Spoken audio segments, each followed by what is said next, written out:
하나님께서 창세기 3장 15절에서 말씀하신 대로 여자의 후손은 예수 그리스도지요. 여자의 후손을 통해서 구원하시려고 하시는 그 계획을 이루시려고 선택하신 인물이 아브라함이었어요. 그리고 아브라함에게 복이 되라 이렇게 말씀하셨어요. 전 시간에 다 말씀드렸지요. 복이 되라. 아브라함의 선택은 하나님의 은혜였어요. 조건이 갖춰져 가지고 선택한 게 아니에요. 하나님이 선택하시고 다듬어서 쓰신 거예요. 그 과정 속에 여러 가지 시험과 시련과 고난이 있었어요. 우리도 하나님께서 선택하셨어요. 자격이 있어서가 아니에요. 하나님의 은혜로 선택하신 거예요. 아멘이지요. 하나님이 은혜로 우리를 선택하셨어요. 그런데요, 우리가 기억해야 할 것이 있어요. 예수님을 믿고 내가 구원을 받고 하나님의 자녀가 되었다고 해서 내 삶에 아무런 문제와 고난도 없이 평탄할 것이라고 생각하지 마세요. 오히려 예수를 믿었기에 어려움이 올 수도 있고 핍박이 올 수도 있어요. 여러분, 위대한 신앙인들의 이력서를 보세요. 공통점이 있어요. 모두가 한결같이 고난의 관문을 통과했다는 거예요. 야곱은 20년, 요셉은 13년, 그리고 다윗은 반평생, 그리고 모세는 40년. 혹독한 시련과 고난의 과정들, 훈련의 과정들이 있었어요. 여러분의 신앙 성장은 언제 이루어졌나요? 고난을 겪으면서 성장하지 않으셨나요? 창세기 12장 앞부분을 보면 하나님께서 아브라함에게 내가 내게 지시할 땅으로 가라 하고 명령하지요. 아브라함이 순종해서 본토 친척 아비집을 떠나서 하나님이 약속하신 땅으로 가요. 그 땅이 가나안 땅이었어요. 마침내 가나안 땅에 들어갔더라. 성경은 그렇게 소개했지요. 가나안 땅에 도착하자마자 평탄했습니까? 아닙니다. 거주할 곳을 찾지 못하고 바람처럼 이것저것 유랑하게 되어져요. 거처할 곳을 찾지를 못해요. 6절 말씀 12장 6절 함께 읽어봐요. 시작. 아브라함이 그 땅을 지나 세겜 땅 모래 상수리 나무에 이르니 그때 가나안 사람이 그 땅에 거주하였더라. 이게 무슨 말이에요? 아브라함이 그 땅을 지나가요. 왜냐하면 살기 좋은 곳, 살만한 곳들은 이미 가나안 사람들이 거주하고 있었기 때문이었어요. 여러분, 인간적으로 실망할 수밖에 없는 상황이지 않나요? 순종해서 왔어요. 하나님이 지시하심 따라 인도하심 따라 가나안 땅에 들어왔어요. 근데 거주할 곳이 없는 거예요. 이미 좋은 땅들은 가나안 거주민들이 다 차지하고 살고 있었기 때문에. 그래서 아브라함은 정착할 곳을 찾지 못하고 점점 남방으로 옮겨갔다. 그게 12장 9절이에요. 점점 남방으로 옮겨갔다. 그런데 아브라함은 정착할 거주지를 찾지 못하고 이곳저곳 유랑 생활하면서 옮겨 다니면서 이 아브라함은요, 그래도 옮겨가는 곳마다 하나님을 위해서 제단을 쌓고 예배를 드려요. 하나님의 이름을 불렀어요. 참 귀한 믿음이지요. 상 받아야 하는 믿음이지요. 그런데 이번에는요, 기근이 왔어요. 그것도 심한 기근이 왔어요. 아브라함의 가족과 그 가축들이 다 굶어 죽을 수 있는 그런 기근이었어요. 10절 말씀 함께 읽어요. 시작. 그 땅에 기근이 들었으므로 아브라함이 애굽에 거류하려고 그리로 내려갔으니 이는 그 땅에 기근이 심하였음이라 하고 말하고 있어요. 우리 생각에는 잘 이해가 되지 않습니다. 하나님이 가라고 한 땅입니다. 하나님이 인도하신 땅입니다. 근데 그 땅에 심한 기근이 발생했습니다. 하나님의 말씀에 불순종해서 세상 즐거움에 빠져 사는 사람에게 하나님께서 어떤 기근을 허락하시고 고난을 허락하신다면 이해가 되지요. 근데 세상 즐거움 다 버리고 말씀을 쫓아 순종하면서 살고 있는데 심한 기근을 허락하시는 이유가 무엇일까요? 여러분, 우리가 잘못 생각하고 있는 것이 있어요. 하나님께 순종하면 아무런 문제가 없을 것이라고 생각하는 거예요. 성경은 분명히 말씀하고 있죠. 순종하면 축복을 약속하고 있어요. 불순종하면 저주를 말씀하고 있고. 그래서 우리는 순종하면 복이 있을 거라고만 생각을 해요. 아닙니다. 말씀대로 순종하면 순종할수록 마귀의 공격이 더 거세질 수 있다. 저항이 더 거세질 수 있다. 가만히 있으면 안 생길 문제가 순종함으로 말미암아서 복잡한 문제들이 발생할 수 있다 하는 것이에요. 그렇다면 여러분, 순종했는데도 문제가 생겼다면 어떻게 해야 할까요? 순종했는데도 심한 기근이 찾아왔다면 어떻게 반응해야 할까요? 첫째, 따라하겠습니다. 기근도 하나님이 주시는 것임을 알아야 합니다. 예, 기근도 하나님이 주시는 것임을 알아야 돼요. 왜 하나님께서 기근을 허락하시는지 우리는 다 헤아려 알 수가 없어요. 아니, 하나님께서 설명해 주신다 할지라도 우리는 다 이해할 수가 없을 거예요. 우리는 내 인생도 잘 몰라요. 내 마음도 잘 몰라요. 근데 온 우주 만물을 창조하시고 다스리시는 하나님의 뜻을 어떻게 다 헤아려 알 수 있겠어요? 그런데도 불구하고 우리는요, 계속해서 하나님을 향해서 왜냐고 물어요. 왜냐고. 욥이 그랬어요. 욥에게 아주 심한 기근이 찾아와요. 한순간에 모든 것을 다 잃어버려요.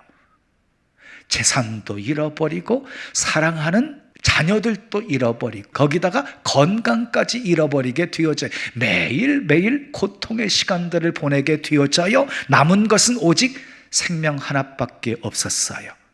죄를 지어서 당하는 고난이 아니었어요. 이유를 알 수 없는 고난이었어요. 그래서 더 힘들었던 거예요. 그때 욥이 왜 이런 고난이 내게 주어진 것입니까? 하고 하나님께 따져 물어요. 그게 욥기서 13장 22절 23절이 함께 읽어요. 시작. 내게 말씀하게 하옵시고 주는 내게 대답하옵소서. 나의 죄악이 얼마나 많으니까 나의 허물과 죄를 내게 알게 하옵소서. 지금 자기가 당하고 있는 고난이 죄 때문이면 내 죄악이 얼마나 많아서 이런 고난을 주시는지 내게 알게 해달라고 그렇게 하나님께 구해요. 여러분, 기근도 하나님이 주신 것임을 믿으십시오. 하나님은 좋으신 분이십니다. 실수하지 않으신 분이십니다. 전능하신 분이십니다. 독생자 외아들까지 아끼지 아니하시고 내어주실 만큼 우리를 사랑하시는 분이십니다. 그분이 우리에게 기근을 주셨다고 한다면 기근 속에 분명한 뜻이 있겠지요. 여러분, 하나님이 주신 기근이기에 죽을 것 같이 고생한다 할지라도 절대로 죽지 않아요. 하나님은 우리를 죽이시려고 기근을 허락하시는 것이 아니라 우리를 살리시려고, 우리를 복이 되게 만드시려고 기근을 주시는 것을 믿으시기 바랍니다. 아멘. 자, 두 번째 따라 하겠어요? 기근이 왔을 때 하나님의 약속을 붙들어야 합니다. 예, 기근이 왔을 때 약속의 말씀을 붙들어야 돼요. 하나님께서 아브라함에게 창세기 12장 2절 3절에서 엄청난 복을 약속하셨지요. 전 시간에 다 말씀드렸지요. 큰 민족을 이루게 하겠다, 내 이름을 창대하게 하겠다, 그리고 너는 복이 될 것이다, 너를 축복하는 자에게 내가 축복하고 너를 저주하는 자에게는 내가 저주할 것이다, 그리고 땅의 모든 족속이 너로 말미암아 복을 얻게 할 것이다. 엄청난 복을 약속하셨지요. 그런데 그 복은 우리에게도 주신 약속이라고 말씀드렸지요. 자, 여러분, 그러므로 아브라함은요, 아무리 극심한 기근이 왔을지라도 절대로 죽지 않는다. 왜냐하면 아브라함이 죽으면 하나님의 언약은 무효가 되기 때문이었어요. 아브라함은 죽을 수 없어요.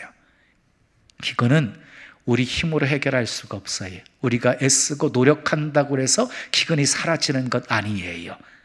기근을 끝내시는 분은 결국 하나님이신 거예요. 기근이 왔을 때 우리가 해야 할 일은 무엇이냐? 하나님의 말씀을 붙들고 견디는 거예요. 기근은 이기는 것이 아니라 견디는 것이다. 견디게 하는 힘은 말씀에서 나온다. 그러니까 결국 말씀 붙들면 승리하는 거예요. 아멘. 자, 여러분 기억하십시오.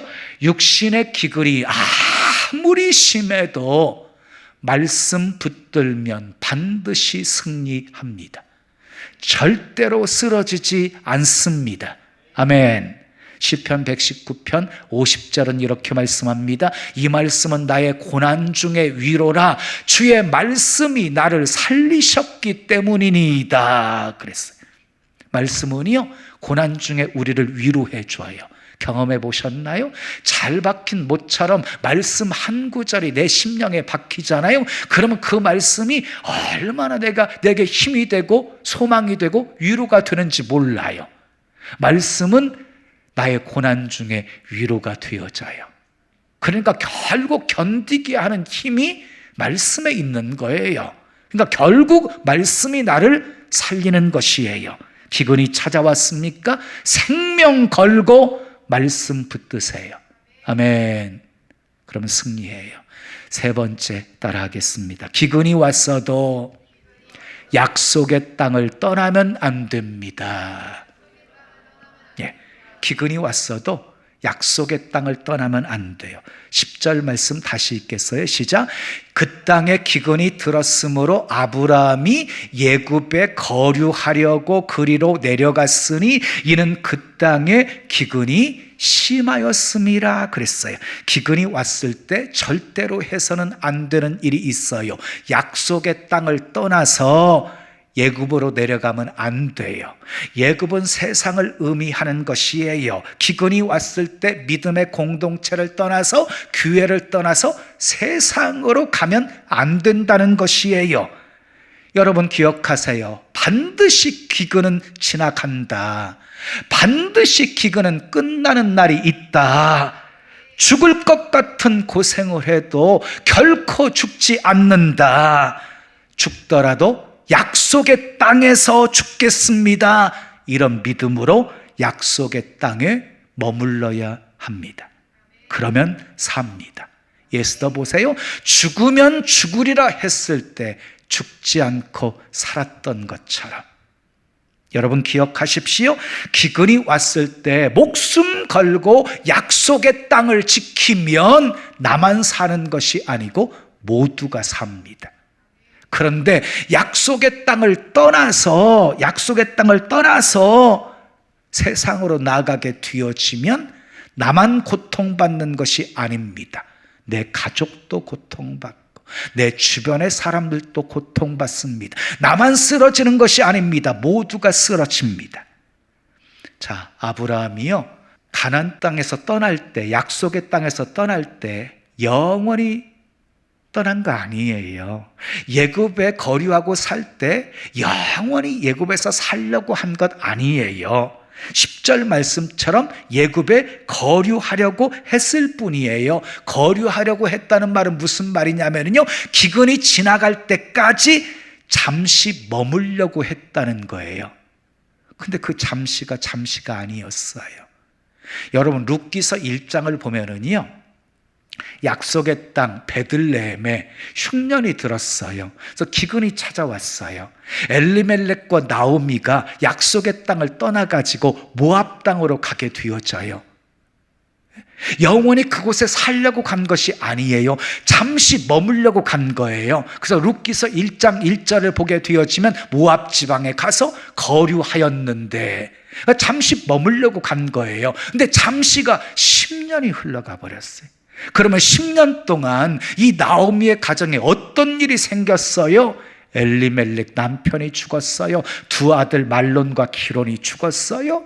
나오미와 두 며느리만 살아남게 되었어요. 그래도 다행스러운 것은 나오미가요, 하나님의 손이 나를 치셨다라고 깨닫고 다시 약속의 땅으로 돌아옵니다. 돌아왔더니 살 길이 열리고 함께 왔던 룻은 보아스를 만나가지고 오벳을 낳고, 오벳은 이새를 낳고, 이새는 다윗을 낳고 예수님의 족보에 오르는 그런 복된 여인이 되어지지요. 그런데 여러분, 이렇게 나오미처럼 약속의 땅을 떠났다가 다시 돌아오는 사람이 있는가 하면, 약속의 땅을 떠났다가 지금까지도 돌아오지 못하고 있는 사람들이 얼마나 많은지 몰라요. 그래서 우리는요, 잠시도 약속의 땅을 떠나면 안 된다. 어떤 경우에도 교회 떠나면 안 된다. 아멘 하세요. 믿음의 공동체를 떠나면 안 된다. 아멘. 12절에서 13절 말씀 함께 읽어요. 시작. 그 애굽 사람이 그대를 볼 때에 이르기를, 이는 그의 아내라 하여 나는 죽이고 그대는 살리리니 원하건대 그대는 나의 누이라 하라. 그러면 내가 그대로 말미암아 안전하고 내 목숨이 그대로 말미암아 보존되리라 하니라 그랬어요. 자, 약속의 땅을 떠나서 애굽으로 내려가면서 아브라함이 아내 사라에게 한 말이에요. 애굽 사람들이 우리 관계를 물으면 부부라고 말하지 말고 나의 누이라고 하라. 내가 그대로 말미암아 안전하고 내 목숨이 그대로 말미암아 보존되리라 하고 말해요. 여기 보면은요, 그대로 말미암아라는 말이 두 번이나 반복되어지고 있지요. 여러분, 우리 인생의 안전이 누구에게서 나오는 거예요? 내 목숨이 누구에게 달려있는 거예요? 결국 하나님에게 있잖아요. 아멘이지요. 그래서 우리는 수고하고 무거운 짐을 주님께 다 맡기는 것이지요. 그리고 주님이 주시는 참된 평안과 쉼을 누리면서 살고 있는 것이지요. 그러므로 그대로 말미암아라고 말하면 안 되는 거예요.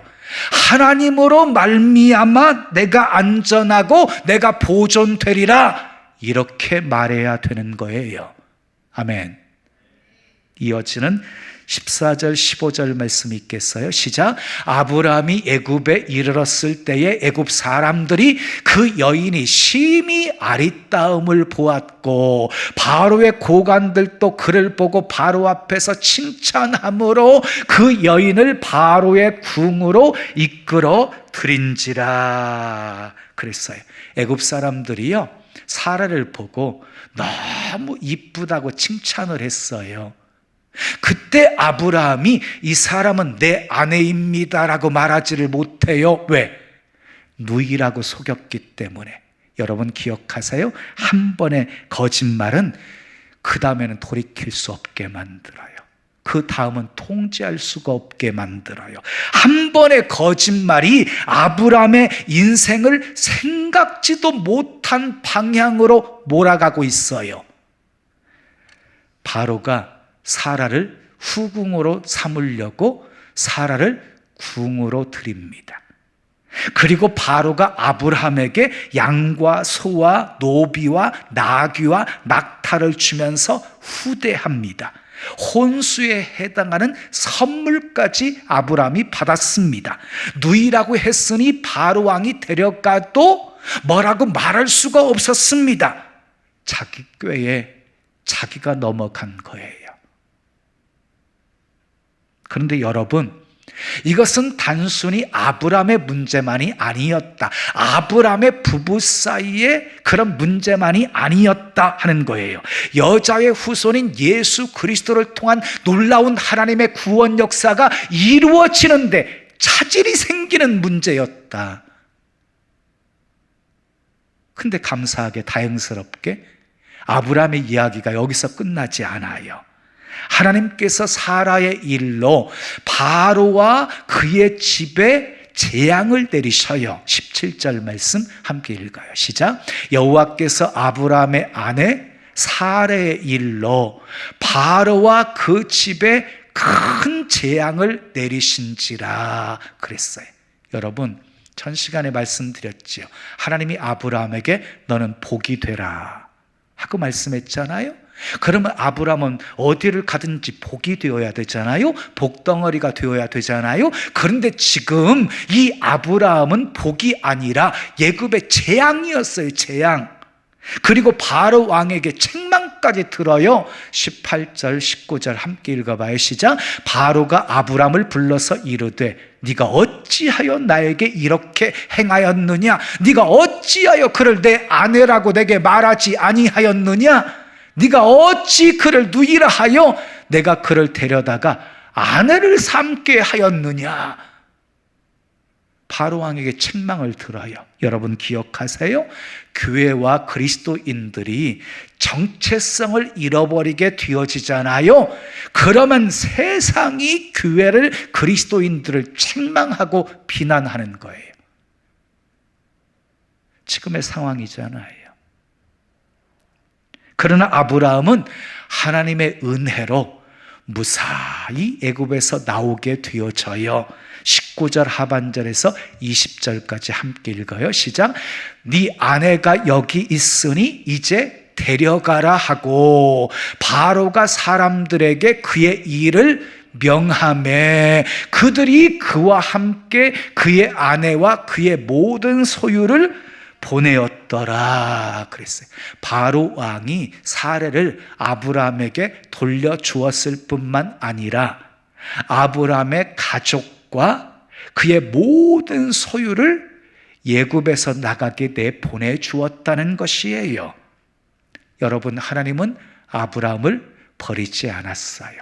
비록 아브라함이 실수는 했지만 다시 가나안 땅으로 인도하셨습니다. 아브라함에게 약속하신 언약을 이루시기 위해서 끝까지 하나님은 아브라함의 가정을 지켜주신 것입니다. 이것이 하나님의 은혜예요.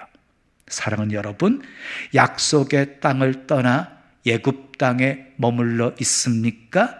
다시 약속의 땅으로 돌아오십시오. 더 이상 애굽을 기웃거리지 마십시오. 마음에 상처가 있어도, 그리고 아픔이 있어도, 실망스러운 일이 있어도 약속의 땅에 머물러 있는 것이 사는 길입니다. 기근 때문에 쓰러지고, 기근 때문에 망하고, 기근 때문에 죽는 것이 아니라 약속의 땅을 떠났기에 쓰러지고 망하고 죽는 것입니다. 여러분, 기근이 왔습니까? 원망하지 마십시오. 낙심하지 마십시오. 기근도 하나님이 주시는 것임을 믿으십시오. 죽을 고생한다 할지라도 절대로 죽지 않는다는 사실을 믿으십시오. 하나님이 주시는 기근은 우리를 죽이는 기근이 아니라 우리를 복이 되게 만들어 가시는 축복의 기근입니다. 기근이 왔을 때 말씀 붙들고 견디십시오. 생명 걸고 말씀을 붙드십시오. 약속의 땅을 떠나지 마십시오. 세상으로 도망가지 마시고 하나님께 달려가십시오. 하나님께 도움을 청하십시오. 하나님의 은혜는 부족함이 없습니다. 지금도 주님의 은혜는 강같이 흐르고 있습니다. 끝까지 말씀 붙들고, 아멘, 말씀대로 순종하여 신실하신 하나님의 은혜 많이 많이 체험하며 사시기를 예수님의 이름으로 축원합니다. 축원합니다.